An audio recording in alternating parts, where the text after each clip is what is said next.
বন্ধুগণ আসসালামু আলাইকুম, কেমন আছেন সবাই? আজকে আমি দেখাবো কিভাবে কাঁচামরিচ সংরক্ষণ করবেন, ডিপ ফ্রিজে তো রাখবেন। সবাই জানেন, এটা তো আমরা জানি, কিন্তু সামনে আরো মজা আছে কিভাবে নরমাল ফ্রিজে মাসের পর মাস কাঁচামরিচ সংরক্ষণে রাখবেন সেটা দেখাবো। তো হেলে যে আমার লাগে থাকতে হবে প্রথমে এই যে ডিপ ফ্রিজের মরিচ গুলো ধুইয়া পুচ্ছা তারপরে একটা পলিথিন ভরে সুন্দর করে বান্দা বুন্দা এখন ডিপ ফ্রিজে রাখা দেবো। তারপরে ডিপ ফ্রিজে যখন রান্না এইভাবে একটা ফুটা করুম, ফুটা দিয়ে টুস টুস করে বাই করুম আর তরকারিতে দিব।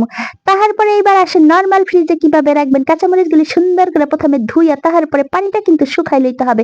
আমি একটু ভালো করে দেখাই দিলাম, কাঁচামরিচের গায়ে কিন্তু একটু পানি নাই। তারপরে একটা বক্স নেবেন, নিচে একখানা টিস্যু দিবেন, টিস্যুর উপর কিছু মরিচ দিবেন, তারপরে আবার একখানা টিস্যু দিবেন সুন্দর করে বিছায়া, তারপরে সেই টিস্যুর উপর আবার কিছু মরিচ দিবেন।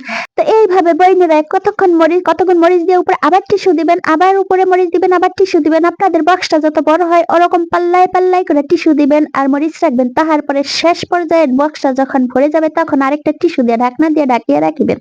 তাই বইনের আরেকখানা কথা কই, সেটা হচ্ছে উপরের টিস্যুটা একটু ভারী করে দিবেন। খেয়াল রাখবেন কাঁচামরিচের উপরে যাতে কোনোভাবেই পানি না ঢোকে, কারণ পানি ঢুকলে সর্বনাশ, আর পানি না ঢুকলে কিন্তু 12 মাস, কারণ কি মাসের পর মাস এটা সংরক্ষণে রাখতে পারবেন।